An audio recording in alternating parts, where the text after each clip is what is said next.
Okay ဆိုတော့ကျွန်တော်အခုဒီသင်ခန်းစာမှာကျွန်တော်တို့ဒီ one ဆိုတဲ့ expression လေးအကြောင်းပြပြသွားမှာပေါ့နော်ဆိုတော့ဒီအပေါ်မှာကျွန်တော်ပြပြခဲ့ပါတယ်နော်ဆိုတော့ one ဆိုတဲ့ statement လေးအကြောင်းရှင်းပြသွားပါမယ်နော်ဆိုတော့ဒီကောင်လေးကြော်ဖြတ်လိုက်မယ်ဆိုတော့ okay အောက်မှာပြန်ရေးပါမယ်နော် up down ဆိုတော့ hash one expression နော် one HBISSI1 sorry one statement ပေါ့နော်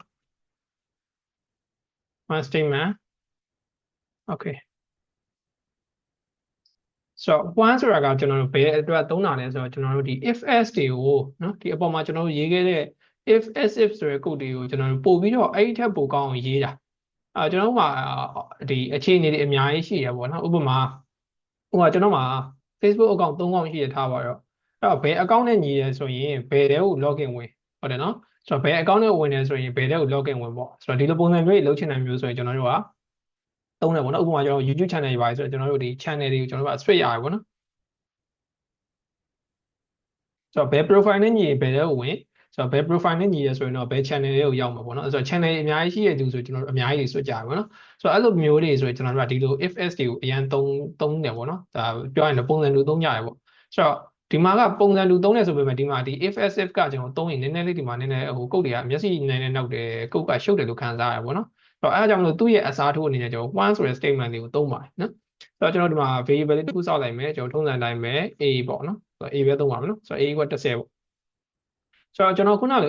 if ကိုမသုံးဘဲကျွန်တော်ဘာသုံးလဲဆိုတော့ one ကိုသုံးတယ်ပေါ့နော် one ဆိုတဲ့စကားလုံးလေးကိုသုံးတယ်ဆိုတော့ပြီးကျွန်တော်ဘာလုပ်မလဲဆိုတော့ one ဆိုတဲ့စကားလုံးထဲမှာကျွန်တော် a လေးကိုချက်ပြန်ထည့်လိုက်ပါပေါ့နော်ဆိုတော့ a ကိုပြန်ထည့်လိုက်တယ်ပြီးရင်ကျွန်တော်တို့ဒီမှာတွန်ဝင်းအဖွင့်ပိတ်လေးချက်ပြန်ရေးရပါနော်ဆိုတော့အဲ့ဒီထက်မှာဥပမာဒီ a ဆိုတဲ့တန်ဖိုးလေးကဥပမာ1လာ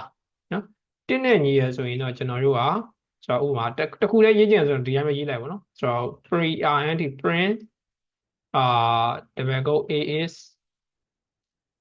1ပေါ့နော်ဆိုတော့ okay ဆိုတော့နောက်မှထပ်ပြီးလုပ်ချင်တာဥပမာ2နဲ့ညီကျင်တယ်ညီတယ်ပေါ့နော်ဆိုတော့ဒါမျိုးဆိုရင်ကျွန်တော်တို့က int print a is 2ပေါ့နော်ဆိုတော့ဒါကိုထည့်ချင်တော့ထပ်ပြီးထည့်လို့ရနော်ဆိုတော့သူ့မှာအားသာချက်တစ်ခုကဘာလဲဆိုတော့ဥပမာဒီ a ကဥပမာ3နဲ့လည်းညီတယ်4နဲ့လည်းညီတယ်5နဲ့လည်းညီတယ်ဒီလိုမျိုးကြီးကျွန်တော်ရေးလို့ရတယ်ပေါ့နော်ဆိုတော့ a က2 3နဲ့လည်းညီတယ်4နဲ့လည်းညီတယ်5နဲ့လည်းညီတယ်ဆိုကျွန်တော်တို့ကဒီမှာprint နော်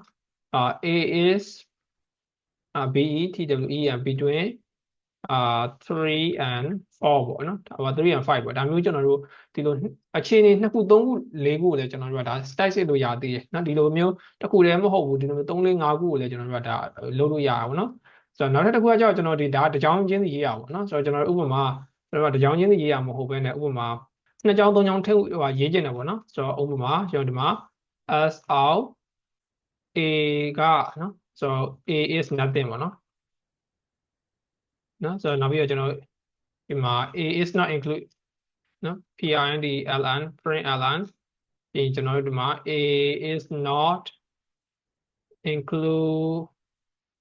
in that ပေါ့နော်ဒါပါတော့ဒီကမှမပါဘူးပေါ့နော်ဆိုတော့ include not include ပေါ့နော်ဆိုတော့ဒီလိုမျိုး2ကြောင်း3ကြောင်းရေးခြင်းတယ်ဆိုတော့ထုံငွေလေးထဲမှာကျွန်တော်ဒီထုံငွေလေးထဲမှာကျွန်တော်ရေးလိုက်ရုံပဲဆိုတော့ဒီလို connection တွေအများကြီးတိုက်စစ်ခြင်းတယ်ဆိုရင်လည်းကျွန်တော်တို့ဒီလိုမျိုးစစ်ပြီးတော့3 4 5ခုကြာကိုတစ်ခါရေးစစ်ပြီးတော့ဒီလိုတစ်ကြောင်းနဲ့ရေးလိုက်လို့ရတယ်ဒီလိုတစ်ခုချင်းစီရေးခြင်းတယ်ဆိုလည်းရေးလို့ရတယ်နော်ဆိုတော့သူကအရန်ကိုကျွန်တော်ဘာဖြစ်တယ်လဲဆိုတော့အလုံးရှုပ်သက်တာတယ်မျက်စိလည်းနောက်သက်တာတယ်နော်ကျွန်တော်အပေါ်မှာဆိုကျွန်တော်ဒီမှာထပ်လဲလဲကျွန်တော်ပြန်ပြီးတော့ဘာလို့ရတယ်ဆိုတော့ဒါရေးရတယ်ပေါ့နော်ပြီးတော့ကျွန်တော်တို့ဥပမာA ကသာနော်ဥပမာထားပါတော့ဒီ A ကသာ50နဲ့မဟုတ်60နဲ့လည်းညီရဆိုကျွန်တော်ဘာဖြစ်လဲဆိုတော့ or A က equal